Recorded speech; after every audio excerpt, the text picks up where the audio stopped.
Amém. Paz aí, irmãos, ó, do canal. Ah, pegando fogo hoje. Até o som queimou. É. Tá show, viu? Tá bom, tá bom. Tá todo mundo me escutando aí? Tá saindo som aí? Não, né? Vamos lá. Caramba. Escureceu, né? Bom, agora tá bom. Som, vamos lá? Vamos lá. Vamos lá, gente. Na parte da manhã, quem estava aqui vai lembrar, quem não estava, vou dar uma recapitulada. O irmão Igor falou sobre o sacerdócio levítico, sobre as coisas da lei, sobre a estola sacerdotal, os engates da roupa e a aplicabilidade para nossas vidas, as pedras que tinham ali na roupa do sacerdote, tipificando as 12 tribos, e aquilo tudo que a gente viu lá. Foi bacana demais. Eu vi coisas ali que eu não tinha visto também, ao passar por esses textos, mas foi legal. Tô achando que minha voz está parecendo uma lata. Tá estranho, não tá? Ah, sei lá. Tá uma voz estranha, meio robótica. Tá bem. Mas vamos lá. Então, irmãos, eu vou dar continuidade a essa mensagem, mas agora eu vou trazer a parte sacerdotal que nos cabe, que é a ordem sacerdotal de Melquisedeque. É a ordem sacerdotal ao qual o nosso Rei, Senhor Jesus Cristo, ele é o sumo sacerdote. E aí a gente vai entender a respeito desse sacerdócio e da onde saiu esse sacerdócio, né? A gente vai ter que voltar um pouquinho lá atrás na história, o encontro de Melquisedeque com Abraão, e dali começa a desenvolver uma história, uma restauração. Ali foi instaurado um sacerdócio, mas não foi inaugurado esse sacerdócio. Deus ele falava desse sacerdócio muito antes dele se pactuar, dele se casar com Israel e prometer que a nação de Israel seria uma nação de reis e sacerdotes. Muito antes disso, ele já tinha instaurado esse sacerdócio, e a gente vai ver isso aí hoje. E depois a gente vai ver que esse plano não se cumpriu em Israel, e Deus teve que trazer uma restauração desse sacerdócio em Cristo Jesus. E a inauguração desse sacerdócio nele. Eu dei uma passada geral no que a gente vai falar hoje, nós vamos aos textos. Esse nome, né? Esse nome Melquisedeque, é um nome, assim como o nome de Elias, a história de Enoque, de Moisés, são histórias misteriosas, né, na Bíblia. A gente viu que Elias foi arrebatado, Enoque foi trasladado, foi para o céu, viveu com Deus, viu que Moisés, o corpo dele sumiu. Então, assim, e Melquisedeque também é um nome que causa intriga, né? Causa dúvida no povo de Deus. Eu já ouvi irmãos pregando que Melquisedeque, ele era um homem de fato, ele foi um cara que veio da geração da genealogia de Noé, de Sem, Cã e Jafé, ele veio da genealogia de Sem. Então, assim, será... Estou sentindo também, cheiro de queimado. Já foi? Então, assim, você vê que... Será que a palavra de Deus nos garante isso? Que esse cara existiu e viveu e foi homem? Será? Vamos ver. E vamos apanhar os textos e construir o raciocínio. E vamos descobrir esse mistério a respeito de Melquisedeque e desse sacerdócio. Tá certo? Para você entender quem foi Melquisedeque e esse sacerdócio segundo a ordem de Melquisedeque, a gente tem que entender o plano de Deus. A gente tem que entender que Deus ele tem um plano que envolve esse sacerdócio. Tá certo? Essa ordem sacerdotal de Melquisedeque. E essa ordem sacerdotal de Melquisedeque, ela envolve, ela abrange um grupo de reis e sacerdotes. Certo? Toda vez que você ouvir falar na ordem sacerdotal de Melquisedeque, é uma ordem sacerdotal de reis e sacerdotes. Tá certo? Vamos lá, no texto de Êxodo, no capítulo 19, os versos 5 e 6 dizem assim: agora, pois, esse é o plano de Deus, presta atenção no plano de Deus.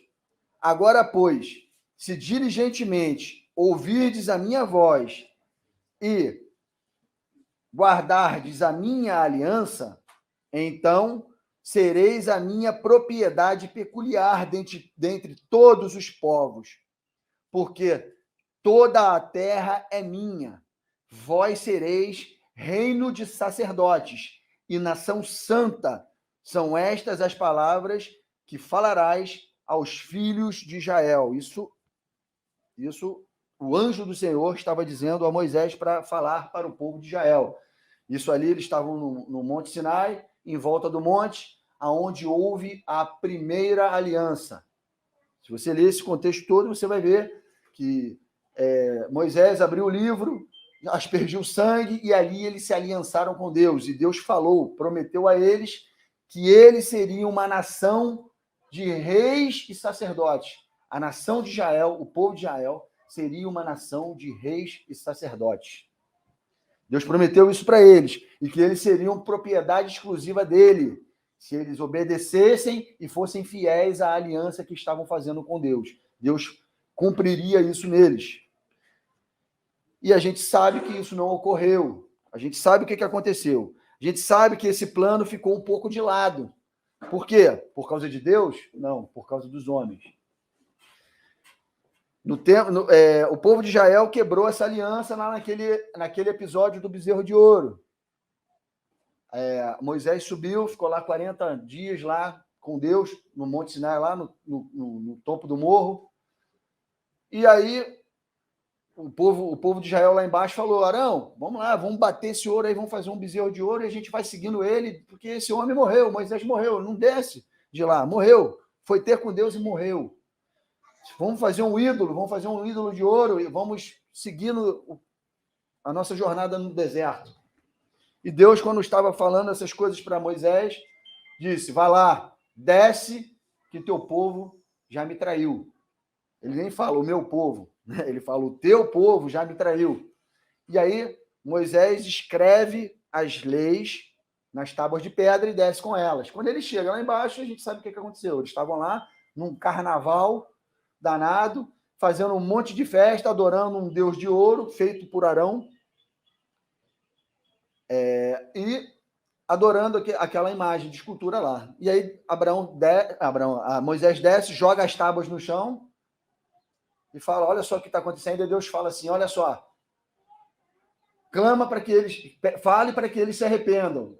E todos que se arrependerem e os que não se arrependerem, você vai matar a espada. E aí todos da tribo de Levi se arrependeram e Deus executou o restante que não se arrependeu, e foram mais de 3.000 homens mortos na ponta da espada ali no arraial dos hebreus, no arraial de Israel. Morreram, e outros da tribo de Levi não se corromperam, se arrependeram e preferiram seguir ao rei de Israel, ao Deus de Israel. E ali, então, irmão, o plano de Deus, que era fazer de Israel, as 12 tribos, uma nação de reis e sacerdotes, se reduziu a uma tribo de sacerdotes. Agora não era uma nação de reis e sacerdotes, era uma tribo sacerdotal. E o que abrangeriam as nações abrangeu 12 tribos. Então, a tribo de Levi passou a ser sacerdote da própria nação de Israel. Olha só como é que o plano fez assim, ó. Deus falou: vocês vão ser uma nação de reis e sacerdotes, porque toda a terra é minha. Vocês são propriedade exclusiva minha, e vocês vão sacerdotar e vão ser reis de todas as nações. Eles não cumpriram a aliança, e Deus reduziu uma nação em uma tribo e um sacerdócio para a terra toda apenas para o próprio povo de Israel. E aí a gente viu tudo que o irmão Igor falou hoje. A linhagem sacerdotal de Arão, da tribo de Levi. Todo mundo sabe isso aqui, né? Todo mundo sabe o que aconteceu e o porquê que aconteceu. Deus teve que pegar aquele plano inicial, que é o dele, de transformar a nação de Israel numa nação de reis sacerdotes, e teve que fazer uma adaptação ali. Aquilo ali não era o plano de fato. Aquilo ali se tornou o que Deus tinha para fazer. E aí ele teve que, através daquele sacerdócio de Arão, ensinar ao povo algumas coisas e restaurar o sacerdócio com o envio do filho dele. Depois o filho dele morre, ressuscita e restaura aquele sacerdócio. Cria a possibilidade de um sacerdócio real novamente. Nele, em Cristo. Então, mas antes do Senhor anunciar tudo isso que ele falou em Êxodo 19, verso 5 e 6, que Israel seria uma nação de reis sacerdotes, ele já tinha falado sobre esse assunto, ele já havia deixado instaurado e testemunhado aos homens esse sacerdócio real, segundo a ordem de Melquisedeque. Ele já tinha feito isso. Em Gênesis 14, nos versos de 18 a 20, a gente vai ler o episódio aonde Deus deixou testemunhado e instaurado esse sacerdócio real, segundo a ordem de Melquisedeque. Gênesis 14, de 18 a 20, diz assim: Melquisedeque, rei de Salém, trouxe pão e vinho, era sacerdote do Deus Altíssimo. Abençoou ele a Abrão, nem era Abraão ainda, era Abrão, e disse: Bendito seja Abrão pelo Deus Altíssimo que possui os céus e a terra. E bendito seja o Deus Altíssimo que entregou os teus adversários nas tuas mãos. E de tudo lhe deu Abrão o dízimo. Eu quero que vocês prestem atenção aqui no que está acontecendo nesse episódio, que tem coisas nas entrelinhas.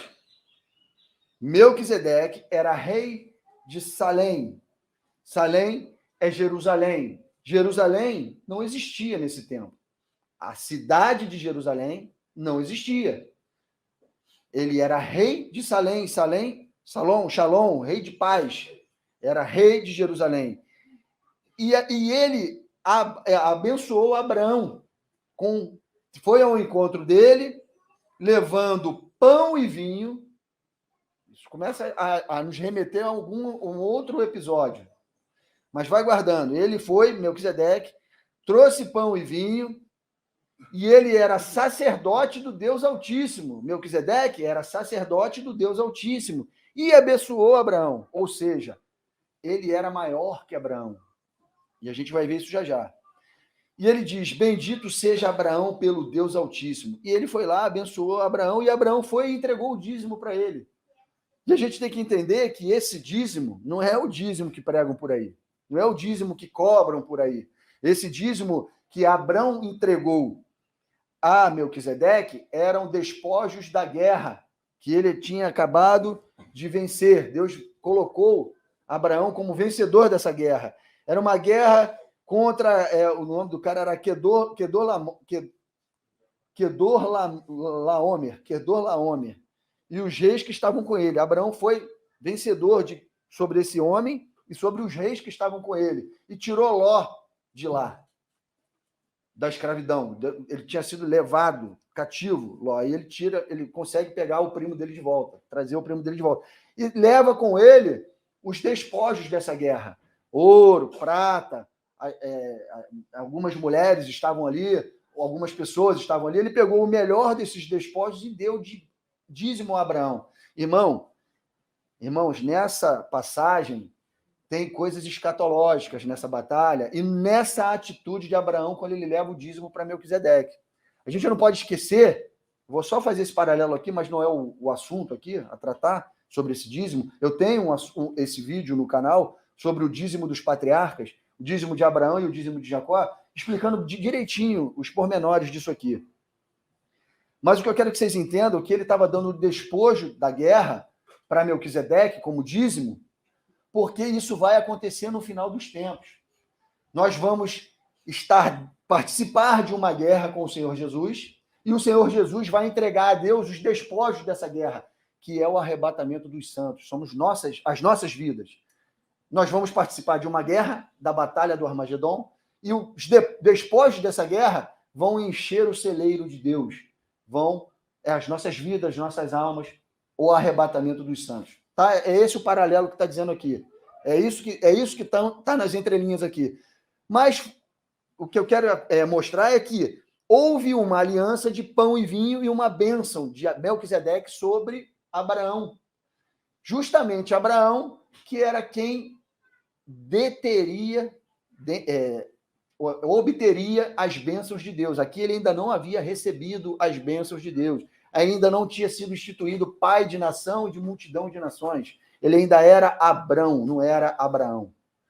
Mas esse homem era o homem ao qual Deus se aliançaria e colocaria sobre ele as suas promessas. E é esse homem que Melquisedeque está abençoando e fazendo uma aliança e recebendo dele os despojos da guerra. Vocês estão conseguindo entender o que está acontecendo aqui? Estão conseguindo entender? Então vamos lá, a gente vai continuar. Nesse episódio, nesse aí,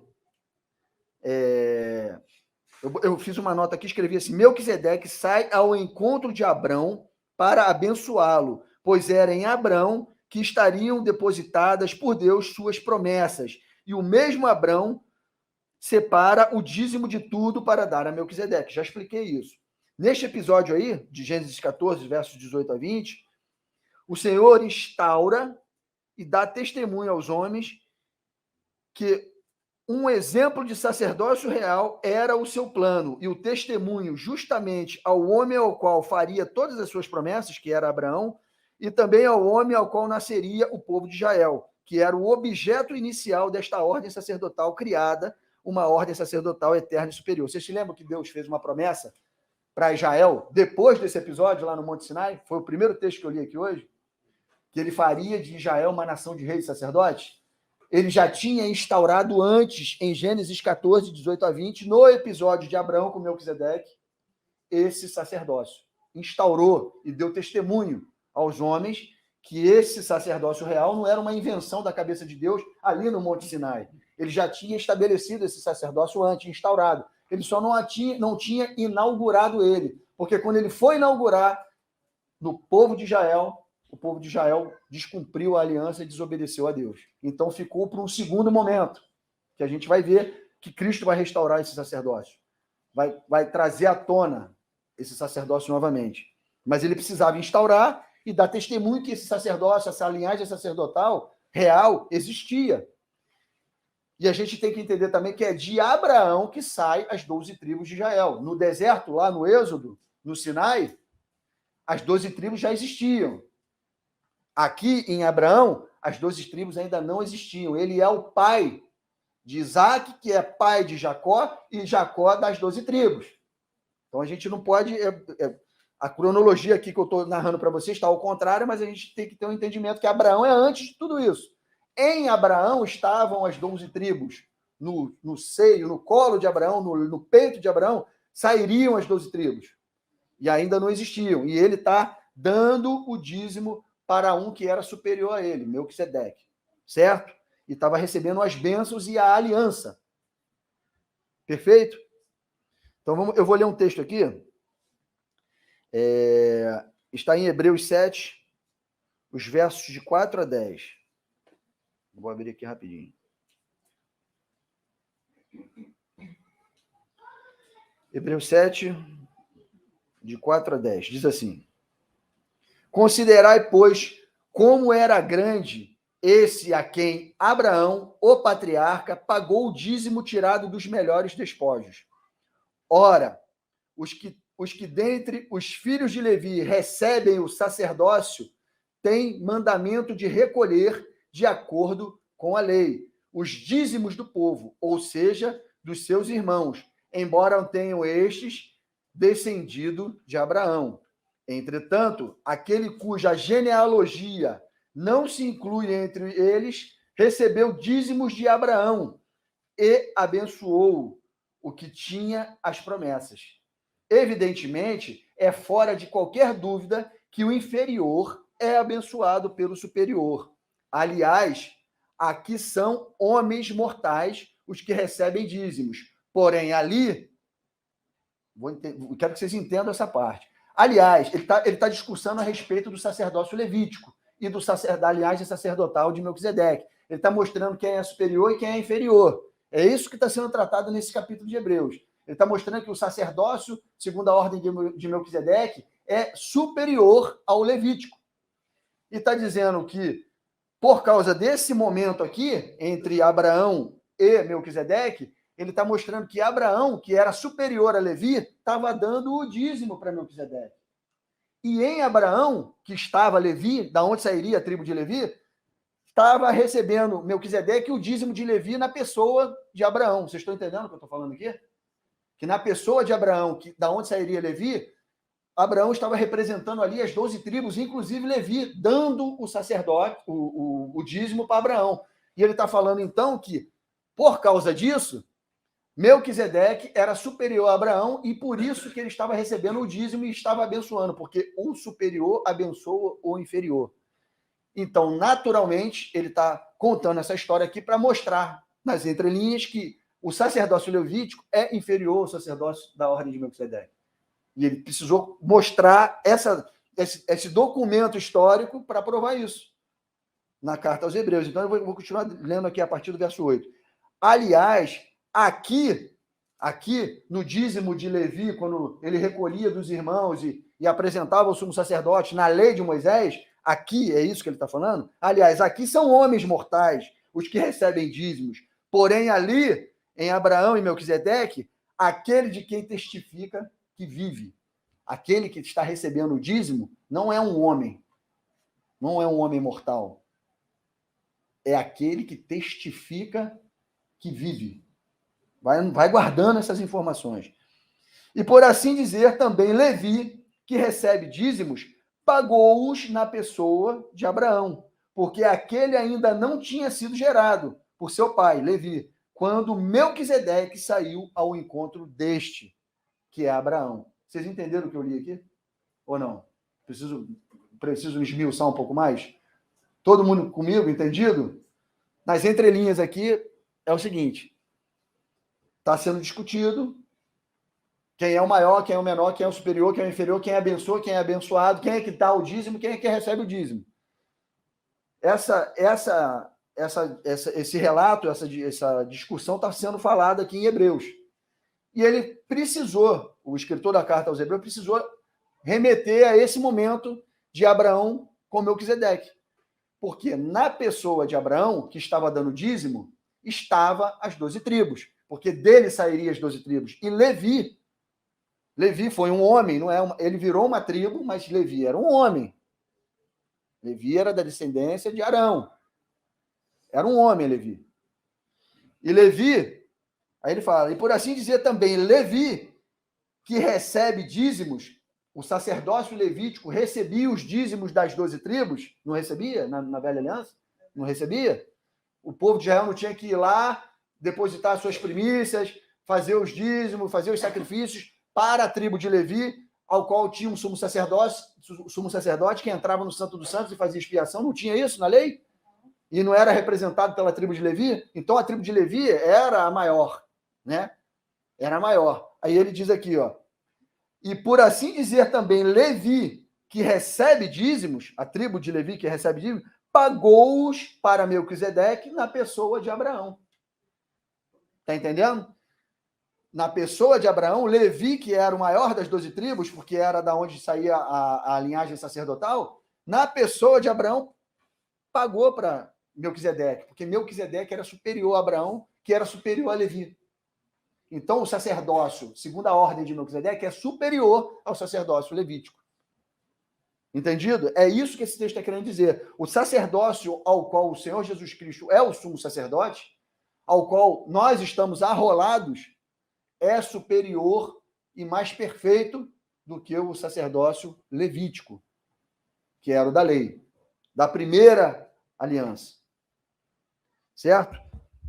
Então, se Abraão, que é maior que Isaac, que é maior que Jacó, que da onde saiu Levi, e Levi se submeteu ao ministério de Melquisedeque, significa, vou ler de novo, se Abraão, que é maior que Isaac, que é maior que Jacó, e Levi também, e Abraão se submeteu ao ministério de Melquisedeque, significa que Levi, sacerdócio levítico, que era muito menor que Abraão, deveria também se submeter a Melquisedeque. Assim, o menor, Abraão e seus descendentes, são abençoados pelo maior, que é Melquisedeque. É isso que está dizendo nesse texto. Esse é o mistério desse texto. Tá certo? Então, a ordem sacerdotal de Melquisedeque é superior à levítica. Hebreus 7, os versos 11 a 16. Vou ler aqui. Se, portanto, a perfeição houvera sido mediante ao sacerdócio levítico, pois nele, baseado, o povo recebeu a lei, que necessidade haveria ainda de que se levantasse outro sacerdote segundo a ordem de Melquisedeque e que não fosse contado segundo a ordem de Arão? Pois, quando se muda o sacerdócio, necessariamente há também mudança de lei, porque aquele de quem são ditas estas coisas pertence a outra tribo, da qual ninguém prestou serviço ao altar. Pois é evidente que nosso Senhor procedeu de Judá, tribo ao qual Moisés nunca atribuiu sacerdotes. E isto é ainda muito mais evidente quando a semelhança de Melquisedeque se levanta outro sacerdote. Vou ler de novo. E isto é ainda muito evidente quando a semelhança de Melquisedeque se levanta outro sacerdote, constituído não conforme a lei de mandamento carnal, mas segundo o poder da vida indissolúvel. Vocês estão vendo a diferença de sacerdócio? Aqui ele está falando que o sumo sacerdote dessa ordem sacerdotal de Melquisedeque é o nosso Senhor Jesus Cristo. E o Senhor Jesus Cristo, ele fala aqui, porque aquele que são ditas estas coisas pertence a outra tribo. O Senhor Jesus Cristo, ele jamais poderia ser sacerdote da tribo de Levi, porque ele era da tribo de Judá. Ele não poderia ser sacerdote pela lei de Moisés, pela primeira lei, primeira aliança, jamais o Senhor Jesus Cristo poderia ser sacerdote, quanto mais sumo sacerdote. Ele veio na linhagem real. A linhagem de Judá é a linhagem da realeza. O sacerdócio, a linhagem de Levi é a linhagem sacerdotal. Deus, ele desmembrou o que ele daria para a nação de Israel, a todos, ele desmembrou em duas tribos. Uma ficou com a linhagem sacerdotal e a outra com a linhagem real. Jesus nasceu da linhagem real, não da linhagem sacerdotal, então ele jamais poderia sacrificar no altar ou prestar serviços sacerdotais, porque ele era de outra tribo. É isso que ele está falando aqui nesse texto. Mas esse Senhor Jesus morreu, ressuscitou e inaugurou uma linhagem sacerdotal superior, que não é humana, carnal da lei. E para mudar o sacerdócio de uma lei para outra lei, era preciso mudar a aliança. Foi isso que ele disse aqui no texto. E isso aconteceu de fato. Só que esta aliança ao qual necessitaria ser mudada não foi a primeira aliança que Deus fez com o povo de Israel lá no Monte Sinai. Foi a aliança que ele fez através de Abraão e Melquisedeque. Você se lembra o que Melquisedeque trouxe nas suas mãos para abençoar Abraão? Pão. O que aconteceu na segunda aliança? Jesus estava com pão e instaurou a segunda aliança. Mas essa aliança, ela foi mostrada e testemunhada lá em Abraão e Melquisedeque. Lá. E aí Deus teve que fazer a primeira aliança, porque Deus, irmãos, ele trabalha, por mais que ele tenha foi isso que a gente falou ontem na live, sobre predestinação, por mais que Deus conheça, tenha presciência dos fatos, ele não interfere na escolha humana. Jamais vai fazer isso. Ele tinha um plano de uma linhagem de reis e sacerdotes para Israel. Por mais que ele soubesse que isso não ia se cumprir em Israel, ele não deixou de instaurar a lei, o sacerdócio, não deixou de oferecer, mas o povo escolheu trair a aliança. E aí ele teve que fazer o que ele já sabia de presciência para fazer, que era mandar o seu filho para restaurar todas as coisas. Mas ele não deixou. Entende como Deus trabalha? Ele tem presciência, mas ele não deixa de fazer as coisas acontecerem. Ele vai deixar o homem escolher. A nação de Israel poderia escolher não trair a Deus com o bezerro de ouro e assumir a realeza sacerdotal. Deus não deixou, por mais que Deus soubesse que aquilo não ia acontecer, Deus não deixou de fazer eles viverem aquilo e fazerem a sua escolha. Porque senão Deus seria nós seríamos uma marionete na mão de Deus, ele faria o que quisesse conosco. Mas ele sempre expõe a situação, por mais que ele saiba que a gente vai pecar, vai errar, mas ele coloca à disposição sempre. E você escolhe. Ele sabe, mas ele deixa você fazer. Ele não vai te tolir de fazer. Essa é a predestinação que muitas pessoas não conhecem. Que a presciência de Deus não anula o poder de escolha do homem. Jamais vai acontecer isso. Por mais que Deus saiba o que está no teu coração. Ele não vai te isentar de conhecê-lo, de se mostrar a você e de te dar a oportunidade de voltar atrás, mesmo sabendo que você não vai, mas ele vai te dar a oportunidade. Assim foi com Judas, assim foi com outros personagens da Bíblia. Tá certo? Então, Deus aqui, ele instaurou lá atrás esse sacerdócio real. Procurou oferecê-lo a Israel. Israel falhou. Ele fez o sacerdócio levítico. E agora ele vai restaurar na pessoa do filho dele o que ele havia prometido e vai colocar mais coisas, mais pessoas nesse sacerdócio, que são os gentios. Tá? Então, olha só. Eu vou ler aqui, eu li Hebreus 7, de 11 a 16, não foi isso? Foi. Então, olha só. O sacerdócio levítico foi estabelecido devido à dureza do coração do povo, devido à quebra de aliança com Deus. A restauração do plano vem com Jesus, que na sua primeira vinda se faz um com a humanidade, abrindo mão da sua glória, se tornando em figura humana, vence na cruz para poder, então, inaugurar nele esse sacerdócio eterno, segundo a ordem de Melquisedeque. Jesus Cristo seguiria um sacerdócio. Eu vou fazer essa pergunta para vocês agora, para a gente entender Melquisedeque. Vocês entenderam até aqui o plano de Deus.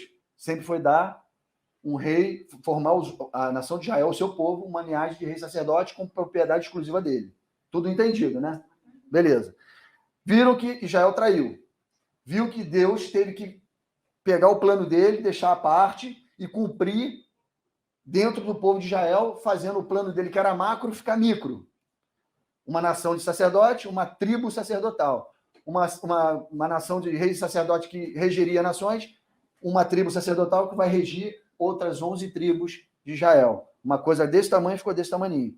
E aí, com isso, ele vem trabalhando em Israel os preceitos de um sacerdócio, os preceitos da dependência, de dizimar, de ofertar, de entregar o seu melhor, criando na cabeça dos sacerdotes e na cabeça do povo de Israel o conceito daquilo que ele faria com o seu filho, que era dar o seu melhor. Ele fez isso por nós. Ele deu o seu melhor, o seu filho, como o Cordeiro Pascual, que tirou o pecado do mundo. Ele deu o melhor dele, o seu filho.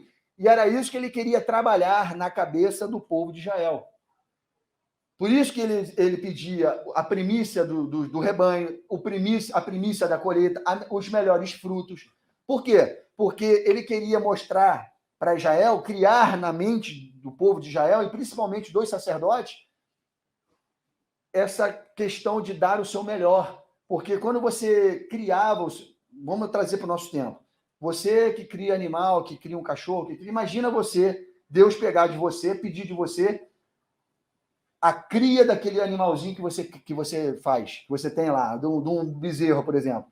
Você vai olhar para aquele bezerrinho, você vai ter pena, você vai ter dó, você vai ter que levar ele para sacrificar. Por quê? Por causa dos teus pecados. E aí você vai olhar e vai falar, caramba, eu não estou valendo nada, eu vou ter que matar um bicho para ter a purificação da minha consciência. Eu vou ter que fazer isso. E aí ele queria criar o quê no povo de Israel? Esse sentimento de troca. Pô, uma coisa é uma vida por outra vida. Não era perfeito, mas ele queria criar isso dentro da cabeça. Queria criar essa misericórdia. Queria que isso fosse além dos sacrifícios, fosse entre os próprios irmãos das tribos de Israel. Os sacerdotes não tinham misericórdia. Os sacerdotes eram cumpridores da lei, cumpridores fiéis, mas não tinham misericórdia. Não foi criado isso dentro da cabeça deles. Eles não conseguiam. Não de todos, mas da maioria. E Deus estava querendo trabalhar isso nesse sacerdócio, para aperfeiçoar, para aquilo que viria mais na frente, que era o sacerdócio eterno, segundo a ordem de Melquisedeque. E aí ele mostra o que um sacerdote eterno e real tem que fazer. E ele mostra isso com seu filho. O filho dele deu a vida pelos injustos, morreu por nós, se sacrificou pelos nossos pecados, lavou a nossa consciência de culpa definitivamente, e ele teve que mostrar na própria vida do filho dele o que ele queria forjar na mente dos sacerdotes e do povo de Israel com o sacerdócio levítico. Estão entendendo o que eu estou dizendo? Então, ele tem que pegar o filho dele e mostrar, através do filho, da vida do filho dele, um sacerdócio superior, que é o de Melquisedeque. Aí eu pergunto para vocês, Jesus Cristo seguiria um sacerdócio segundo a ordem de um homem natural? Vocês acham que Jesus, ele, o Filho de Deus, o homem mais importante de toda a formação, o unigênito de Deus, o único homem glorificado e eterno, o único homem que tem o seu corpo glorioso e imortal, esse homem se sujeitaria a uma ordem sacerdotal de um homem carnal, pecador, se Melquisedeque fosse um homem, como dizem alguns irmãos por aí? Você acha que Jesus se curvaria ao sacerdócio eterno de um homem? Óbvio que não, irmão. Óbvio que não. Então, quem foi esse Melquisedeque para Deus instituir um sacerdócio segundo a ordem dele, desse Melquisedeque? Quem foi esse cara? Da onde ele saiu? Da onde ele apareceu? Quem foi ele? Quem foi Melquisedeque? É um mistério. Hebreus 7, 2, 3 diz assim, ó. Eu vou ler aqui.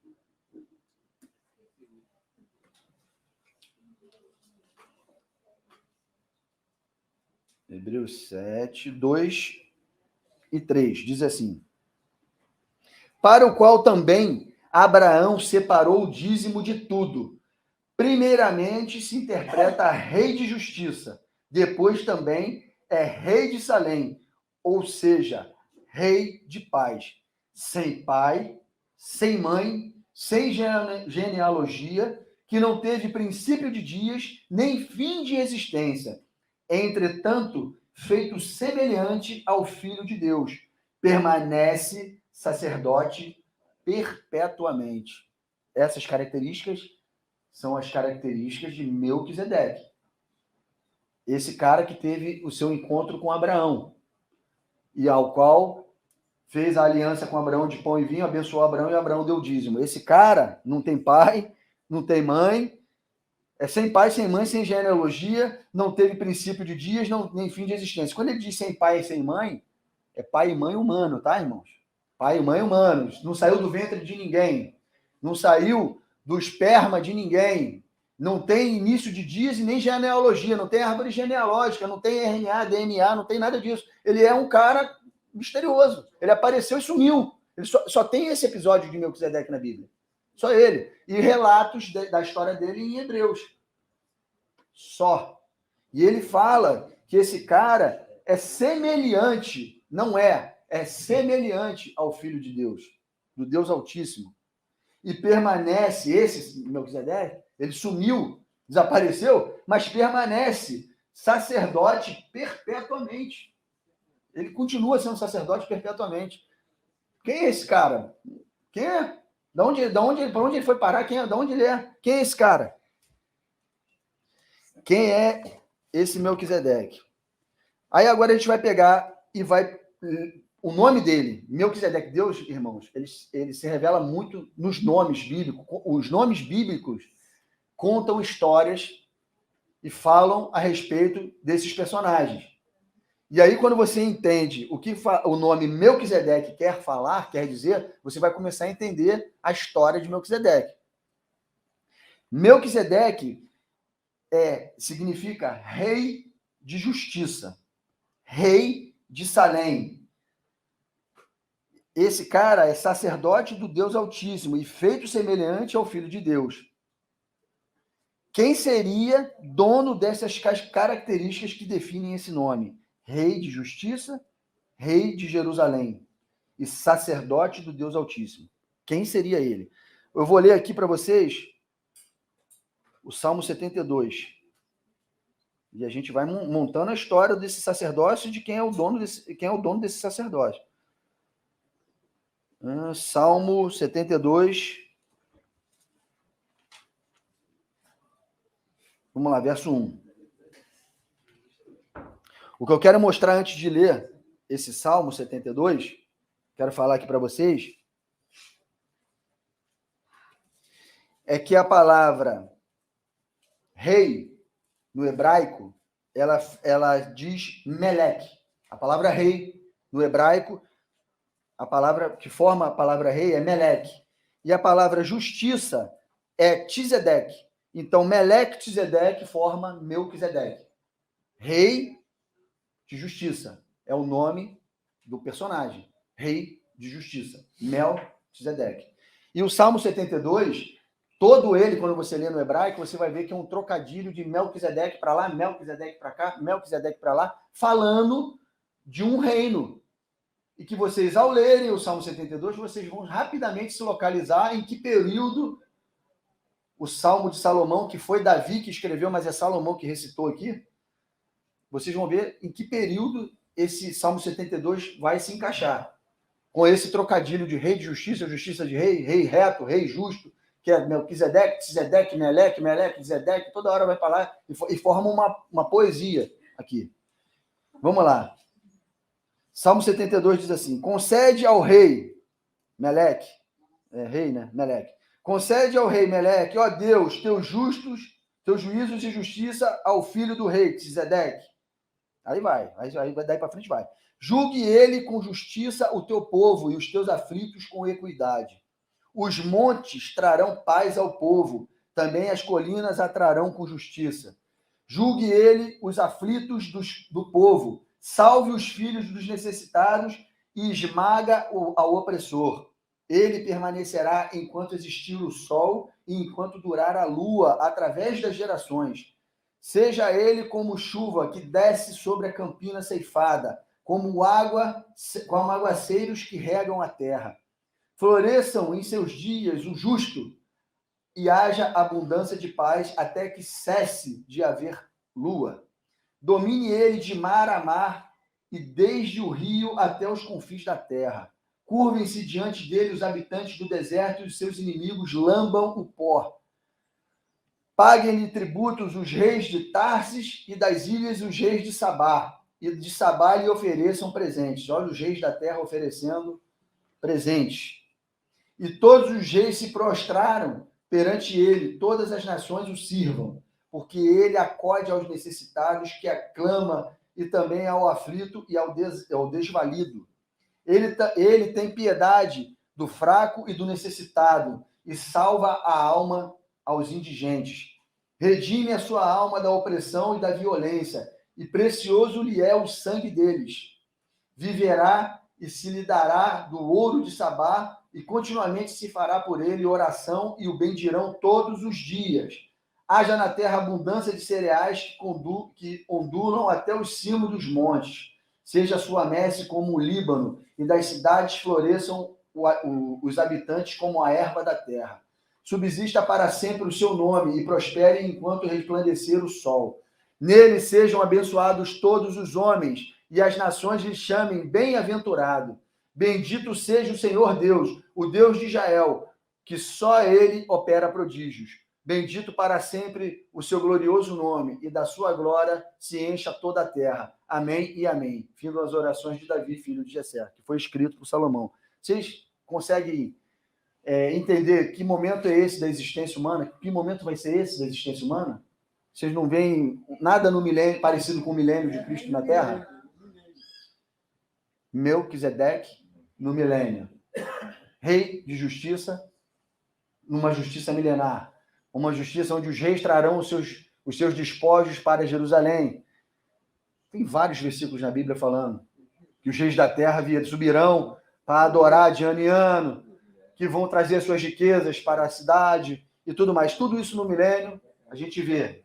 E eu vou ler mais alguns textos aqui. Só que o que eu quero que vocês entendam aqui é que esse texto de Salmo 72 está falando do milênio, está falando de um rei justo, de justiça, que vai redimir os aflitos, redimir os necessitados, vai pisar no opressor. Tudo isso é na vinda dele, e isso vai acontecer no período milenar, certo? E aí Jeremias, o verso 23, de 5 a 6, diz assim: eis que vem dias, diz o Senhor, em que levantarei a Davi um renovo justo, e rei que reinará e agirá sabiamente, e executará o juízo e a justiça na terra. Melquisedeque. Nos seus dias, Judá será salvo, e Israel habitará seguro. Será este o seu nome, como será chamado? Senhor, justiça nossa. Melquisedeque é justiça, realeza, correção e retidão. Está tudo dentro desse nome, irmãos. Tudo nas radicais desse nome no hebraico. E aí, no final desse verso aqui de Jeremias 23, 5 e 6, diz assim, que o Senhor será chamado de justiça nossa. Senhor, justiça nossa. Significa Jeová Tzedeque. É a mesma coisa que Melquisedeque. Senhor, justiça nossa. Senhor, Jeová Tzedeque. Isaías 32, 1 diz assim, eis aí está quem reinará um rei com justiça, que reinará Melquisedeque, e em retidão governarão príncipes. Isaías 32, 1, que reinará Melquisedeque, um rei de justiça, e com ele governarão príncipes. Então, para vocês, irmãos, quem foi Melquisedeque? Quem será que foi Melquisedeque? Da onde saiu esse cara? Considerar, você já sabe, né? Você já escutou isso aqui? Considerai, pois, como era grande, Hebreus 7,4. Considerai, pois, quem era grande esse a quem Abraão, o patriarca, pagou o dízimo trazido dos melhores despojos. Veja só como era grande a esse a quem Abraão deu os seus despojos. Como era grande Melquisedeque. E aí eu não vou dizer quem é ainda, mas vocês vão construindo isso na cabeça de vocês. João 8, os versos 52 a 58, diz assim, vamos abrir o Evangelho de João aí. No Evangelho de João aqui, no capítulo 8, dos versos 52 a 58,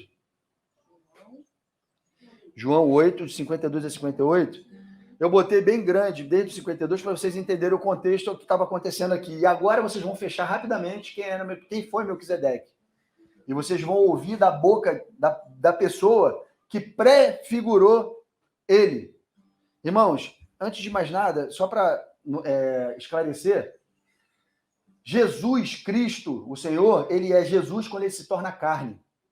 Quando ele vem e encarna em figura humana. Esse é Jesus Cristo, homem. Esse é Jesus Cristo, homem. Ele recebe o nome de Jesus quando ele se torna homem. Antes disso, dele se tornar homem, ele já existia. Ele era eterno como o Pai.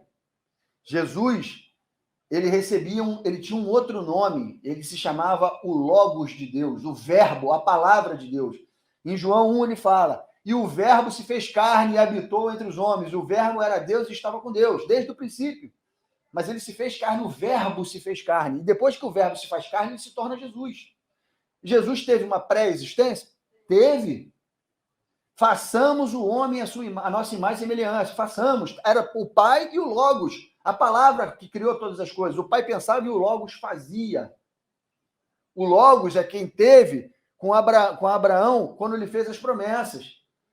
O Logos foi quem teve com Moisés quando ele entregou os mandamentos e as promessas. Foi o Logos que prometeu para Israel que eles seriam uma nação de reis e sacerdotes. Todos esses momentos determinantes, o anjo do Senhor estava ali falando, e o anjo do Senhor era o Logos. Quem casou com Israel foi o Logos. Porque depois ele se tornaria carne, consertaria Israel, aumentaria Israel, tornaria Israel uma nova mulher e casaria de novo. Mas essa mulher teria que morrer para a lei e viver para ele uma nova vida. Está tudo escrito em Efésios. Então você tem que entender que existia Jesus em sua pré-existência, ele existia como o anjo do Senhor, como o Logos de Deus, a palavra formadora de todas as coisas. Na nossa Bíblia está escrito o verbo, para ficar masculino, mas a tradução real é a palavra. Como a palavra é feminina, eles preferiram botar o verbo para se remeter a Jesus Cristo. Mas a palavra original é logos no grego. Logos é a palavra. A palavra que formou todas as coisas era Cristo. E ele se transfigurava em anjo do Senhor e aparecia. Anjos se transfiguram em forma humana, mas não são homem. Não é homem de carne e osso, se transfigura em forma. Por isso, Melquisedeque era semelhante ao Filho de Deus. Você lembra que a gente leu essa característica aqui quando leu sobre Melquisedeque em Hebreus? Um semelhante ao Filho de Deus. Não era o Filho de Deus em carne glorificado, Jesus. Era um semelhante ao que ele se tornaria. Então, Melquisedeque é uma prefiguração, uma teofania de Jesus, o Logos em forma humana.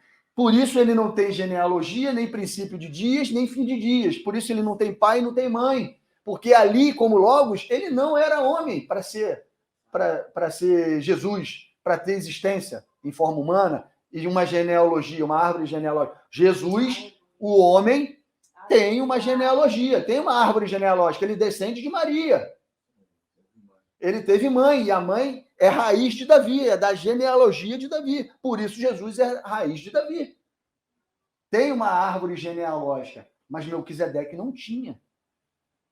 Melquisedeque não é Jesus. Melquisedeque é a pré-existência de Jesus, é o Logos se fazendo um homem, em forma de homem, para instaurar, irmãos, criar uma linhagem sacerdotal, a qual ele mesmo, depois que morresse, fosse glorificado, fosse morto, ressuscitasse e fosse glorificado, ele fosse capaz de inaugurar esse sacerdócio. O sacerdócio, segundo a ordem de Melquisedeque, ele é um sacerdócio muito superior ao levítico, por quê? Porque você precisa morrer, ressuscitar, receber glorificação para inaugurar esse sacerdócio. Não é um sacerdócio carnal, como disse em Levítico, é um sacerdócio superior e eterno. Eterno, irmãos, não acaba essa linhagem sacerdotal, porque você recebe um corpo imortal quando você é glorificado. Então, não tem como um homem de carne e osso instaurar uma linhagem sacerdotal eterna. Precisava ser um homem eterno para fazer isso. E Cristo, na sua pré-existência, ele era eterno. E depois que ele se tornou carne, foi glorificado, ressuscitou e foi glorificado e ascendeu ao céu, ele continua sendo eterno. Por isso seus cabelos são brancos, irmão. É para mostrar a eternidade. Ele é tão eterno, tão ancião de dias, quanto o Pai. E tem gente falando aí que Jesus não é mais o ancião de dias. Jesus é o ancião de dias. Amém. Quando ele está na nossa presença, quando estamos na presença dele, ele é o ancião de dias. Mas quando ele está na presença do Pai, o Pai é o ancião de dias. Existe uma hierarquia. E Jesus foi a pré-figuração, o Logos se transfigurou em forma humana e viveu como Melquisedeque. Vocês querem ver a prova disso? Não é viagem da minha cabeça o que eu estou dizendo? João 8, 52 a 58 diz assim, eu vou ler o contexto todo para vocês entenderem. Aqui está uma briga de Jesus com os fariseus. Jesus curou, Jesus fazia, Jesus acontecia, e os caras estavam perguntando quem era ele, por que ele fazia aquilo. Vamos ler o contexto aqui. Ó. Disseram-lhe os judeus, agora estamos certos de que tens demônio. Abraão morreu e também os profetas, e tu dizes, se alguém guardar a minha palavra, não provará a morte eternamente? Tipo, peraí. Tu tá com demônio, não é possível. Tu tá dizendo para mim que Abraão morreu e os profetas morreram, e você diz que se alguém guardar a tua palavra, não provará a morte eternamente? Quem é você para tu falar isso? Os profetas e Abraão não valem nada? Você está dizendo que é maior que eles? Aí ele continua. És maior do que Abraão, o nosso pai que morreu? Também os profetas morreram? Quem, pois, te fazes ser? Respondeu Jesus, se eu me glorifico a mim mesmo, a minha glória nada é. Quem me glorifica é meu Pai, o qual vós dizeis que é vosso Deus. Entretanto, vós não o tendes conhecido, eu, porém, o conheço. Se eu disser que não o conheço, serei como vós, mentiroso. Mas eu conheço e guardo a sua palavra. Aí o verso 56, olha o que Jesus fala. Abraão, vosso pai, alegrou-se por ver o meu dia, viu e regozijou-se. Quando foi que Abraão viu Jesus? Quando foi? Quando ele estava transfigurado em Melquisedeque e deu o dízimo e abençoou Abraão. Nesse momento, Jesus fala, eu era Melquisedeque. Antes de Abraão, eu sou. Ele fala isso. Olha o que ele vai dizer. Perguntaram-lhe, pois, os judeus, ainda não tem 50 anos e viste Abraão? Respondeu-lhe Jesus, em verdade, eu vos digo, antes que Abraão existisse, eu sou. Aleluia. Eu sou. Quem poderia instaurar e inaugurar um sacerdócio eterno segundo a ordem de Melquisedeque? O próprio Melquisedeque, o próprio Senhor Jesus. Ele criaria e ele se submeteria ao sacerdócio que ele mesmo criou. Jamais Melquisedeque é um homem, irmãos. Como que o Senhor da glória, o Rei dos reis, o nosso Senhor, vai se submeter a um sacerdócio humano? Senão ele se submeteria ao sacerdócio levítico. Não tem lógica, irmão. Melquisedeque ser um homem da linhagem de alguém, de Noé. A gente tem que brigar com esses versos aqui. Ele não tem genealogia humana, não tem princípio de dia, nem filho, nem pai, nem mãe. Como é que ele gerou? Ele saiu de 100? Não tem como ele ter saído de 100, que senão a palavra não se cumpre aqui. Tá certo? Então, olha aqui, ó. Jesus, em sua pré-existência, antes de se tornar homem, de carne e osso, estava com o Pai, e era o Logos do Pai, a palavra de Deus. Antes de se tornar carne, ele se manifestava como anjo do Senhor e se transfigurou em algumas aparições na Bíblia, sempre em momentos cruciais e determinantes. Em Daniel 12, no verso 7, quando Daniel vê aquele anjo descendo, colocando o pé sobre o mar e o outro sobre a terra, levantando para Deus a mão e dizendo que aquilo tudo que ele estava falando para Daniel se cumpriria em 1260 dias, a respeito da ressurreição que ele está falando ali, é o anjo do Senhor, mas é Jesus que está ali na sua pré-existência. Aquele ali é o anjo do Senhor. Depois você lê Daniel 12, 7, você vai ver um dos momentos cruciais em que Jesus, como o Logos de Deus, transfigura-se em um anjo do Senhor ali num ponto determinante falando da ressurreição. O outro é em Gênesis 16, 10, quando ele promete, o anjo do Senhor promete a Abraão que ele vai ter filho, vai ter Ismael e vai ter Isaac. Ali começa a promessa, começam as promessas a Abraão. O início das promessas. É o anjo do Senhor que está fazendo. E em muitas outras passagens acontece o anjo do Senhor aparecendo. E neste momento ao qual o Logos se transfigura em um semelhante ao Filho de Deus, ele faz isso para dar testemunho e instaurar uma ordem sacerdotal superior e eterna, a qual homem nenhum havia inaugurado. Ele precisou abrir mão da sua glória, deixar de ser o Logos, descer, se tornar homem, morrer, nos comprar com seu sangue, vencer a morte, ressuscitar e inaugurar no céu esse sacerdócio eterno ao qual ele havia deixado instaurado antes como Logos, mas que só poderia ser inaugurado após ter tido forma humana e dado a vida por nós. Ele é o primeiro homem a inaugurar essa ordem sacerdotal eterna. Morreu para isso e para também nos incluir nela, assim restaurando o plano eterno do Pai anunciado lá no Sinai, em Êxodo 19, versos 5 e 6. Você se lembra que ele não tinha prometido para Israel que Israel seria uma nação de reis e sacerdotes? Cristo teve que vir fazer isso tudo para que isso se cumprisse novamente. Entenderam? Só que agora, não em homens mortais, mas em homens espirituais, com corpo glorioso e eterno, porque esse sacerdócio é eterno, não é carnal. Apocalipse 1, versos 5 e 6 diz assim: e da parte de Jesus, Cristo, a fiel testemunha, o primogênito dos mortos, e o soberano dos reis da terra, aquele que nos ama e pelo seu sangue nos libertou dos nossos pecados e nos constituiu reino sacerdotes para o seu Deus e Pai. Ele nos constituiu reis e sacerdotes, porque ele morreu e criou isso para nós, essa condição. Apocalipse 5, 9 e 10 diz assim: porque foste morto, e com o teu sangue compraste para Deus os que procedem de toda tribo, língua, povo e nação, e para o nosso Deus os constituíste reino e sacerdotes, e reinarão sobre a terra. Somos comprados para sermos reis e sacerdotes, segundo a ordem de Melquisedeque.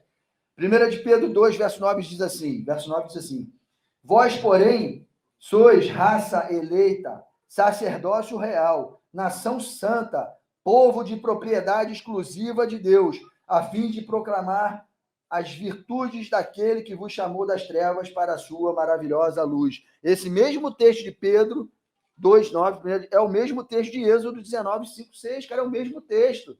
Só que ali estava falando para Israel e não foi cumprido.